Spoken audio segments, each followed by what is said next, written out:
Hello बच्चों, नमस्ते। स्वागत है एक बार फिर से आप सभी का आपके अपने YouTube channel Mahesh Sharma maths classes में। बच्चों, अभी तक हमने 58 कार्यपत्रक पढ़ लिए हैं और आज पढ़ेंगे आकलन 10। इसके अंदर हमें क्या पढ़ना है कि अभी तक जो भी कार्यपत्रक हमने पढ़े हैं उन सब का ये टेस्ट है कि हमने आखिर क्या सीखा है, इनमें क्या अर्जित किया है, कितना ज्ञान संचित हुआ है हमारे पास। तो उन सब का टेस्ट है। इसमें टोटल 9 क्वेश्चन है। तो आप लास्ट में मुझे कमेंट करके बताओगे कि भैया आपके 9 में से कितने सही हुए, या कहीं भी दिक्कत आ रही है तो वो भी आप कमेंट करके पूछ सकते हो आप मुझे, तो मैं नेक्स्ट क्लास में आपको बता दूंगा। तो चलो बिना देरी के हम शुरू करते हैं आज का पहला क्वेश्चन। इसमें दे रखा है कि 2/5 और 1/3 का योगफल ज्ञात कीजिए। हमें पता है कि हर अगर असमान होता है तो सबसे पहले हमें एलसीएम निकालना होता है। तो 5 और 3 का एलसीएम हो गया 15। उसके बाद 3 को 2 से गुणा करेंगे तो 6, प्लस 5 को 1 से गुणा करेंगे तो कितना आ गया 5। अब 6 और 5 कितने होते हैं 11, तो 11/15 कहाँ आ रहे हैं, ये रहा। उसके बाद देखो दशमलव बिन 0.8 और 0.6 का मान होगा, इसको गुणा करना है। तो 8 को 6 से गुणा करते हैं तो कितना आता है 48, और पॉइंट एक तो यहाँ है और एक यहाँ, तो दो संख्या छोड़ के पॉइंट यहाँ लग जाएगा तो 0.48, तो 0.48। ऐसे तीसरा क्वेश्चन है कि रमेश ने अपने ट्रैक्टर में 60 लीटर तेल भरवाया, जिसमें से रास्ते में 55.5 लीटर तेल खर्च हो गया। तो बताइए अब उसके ट्रैक्टर में कितना बचा। तो 60.0 माइनस 55.5 घटाएंगे तो आएगा 4.5 लीटर। उसके बाद में चौथा क्वेश्चन है कि एक लोहे की पट्टी का भार 8.500 किलोग्राम है, तो ऐसी ही 50 पट्टियों का भार कितना होगा। तो इसका मतलब हमें 8.5000 को गुणा करना है हमें 50 से गुणा करने का मतलब ये हो गया कि पहले 5 से गुणा करके देख लेते हैं। 5 से 5 को गुणा करेंगे तो 25, हासिल की 2। उसके बाद में 5 को अगर 8 से गुणा करेंगे 40, 40 और 2 42। उसके बाद में यहाँ जीरो कितने हैं 1 2 3, तो ये लो 1 2 3, एक जीरो अपना 50 वाला भी आ जाएगा, तो ये लो 4।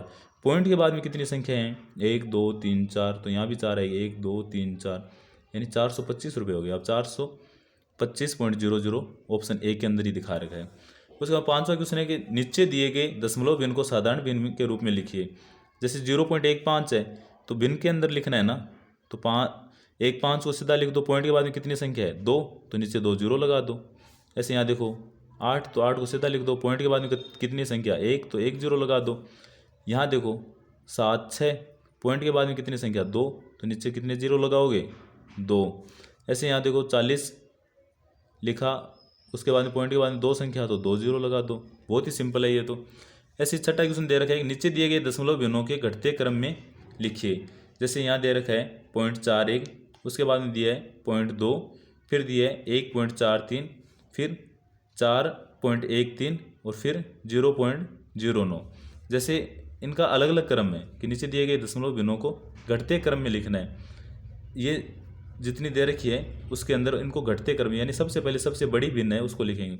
तो 1 बड़ा या 4, तो आप बोलोगे सर 4.13 हो गया। तो उसके बाद में ये बड़ा है, उससे छोटा कौन सा हो गया, तो ये हो गया 1.43, तो 1.43। फिर इससे छोटा कौन सा है, तो आप बोलोगे सर 0.41, तो 0.41। उससे छोटा कौन सा है, तो आप बोलोगे सर 0.2, और उससे छोटा कौन सा हो गया, तो 0.09, तो 0.09। सातवां क्वेश्चन है कि नीचे दिए गए दशमलव भिन्नों का मान लिखिए। जैसे यहाँ जोड़ना है तो 2 और 3 कितने हो गए 5, 7 और 1 कितने हो गए 8, 2 और 2 कितने हो गए 4, यहाँ पॉइंट का पॉइंट 4 और 2 कितने हो गए 6। ऐसे 8 और 0 8, 2 और 3 5, 2 और 1 3, पॉइंट का पॉइंट, तो 6 और 2 8। ऐसे यहाँ देखो 2 और 9 11, हासिल की 1, 1 और 7 8, 1 और 2, सॉरी यहाँ तो घटाना है हमें। तो देखो 2 में से 9 नहीं जा रहा, तो हम क्या करेंगे 12 में से 9 घटाएंगे, और 12 में से 9 घटाया तो कितना आया 3। यहाँ बचा अपने पास 9, 9 में से 7 जाएगा तो क्या बचेगा 2। यहाँ बचा 10, 10 में से 2 जाएगा तो 8, पॉइंट यहाँ 2 था, 2 में से 1 जाएगा तो 1, तो 1.823। यहाँ भी घटाना है तो 5 में से 3 घटा देंगे तो 2, 4 में से 0 घटाएंगे तो 4, 3 में से 1 घटाएंगे तो 2, पॉइंट का पॉइंट, 6 में से 2 घटाएंगे तो 4। आठवां क्वेश्चन है कि अभिषेक के पास 7.45 रुपये हैं, वह रुपये 5.30 की टॉफी खरीदता है। तो अभिषेक के पास अब कितने रुपये शेष बचते हैं, तो 7.45 माइनस 5.30 जीरो। अगर हम इसको घटाते हैं तो क्या आता है, 5 में से 0 घटाएंगे तो 5, उसके बाद में जैसे 4 में से 3 घटाएंगे तो 1, उसके बाद में जैसे 7 में से 5 घटाएंगे तो कितना आ जाएगा, 2। तो ये लो पॉइंट, तो यहाँ लिख देता हूँ मैं साफ, यहाँ ऊपर पेन रख दिया मैंने, तो यहाँ ये क्या आएगा, 2.15 रुपये, ये इसके पास शेष रह जाएंगे। 9वां क्वेश्चन एक हल कीजिए, 3/11 में 9/11 जोड़ना है। अब इनका देखो हर क्या है, समान, तो एलसीएम लेने की तो ज़रूरत ही नहीं है, 3 और 9 को जोड़ दो, 9 और 3 12, तो 12/11। यहाँ असमान है तो इसका एलसीएम लेना होगा, 9 और 5 का आएगा 45। अब देखो 9 का भाग इसमें 5 बार जा रहा है, या ऐसे भी तिरछे गुणा भी कर सकते हो, 5 को 4 से गुणा किया तो आया 20, ऐसे 9 को 3 से गुणा किया तो 9 3 27, कितना आ गया 47/45, 47/45। यहाँ समान है तो समान का समान, 13 और 5 18।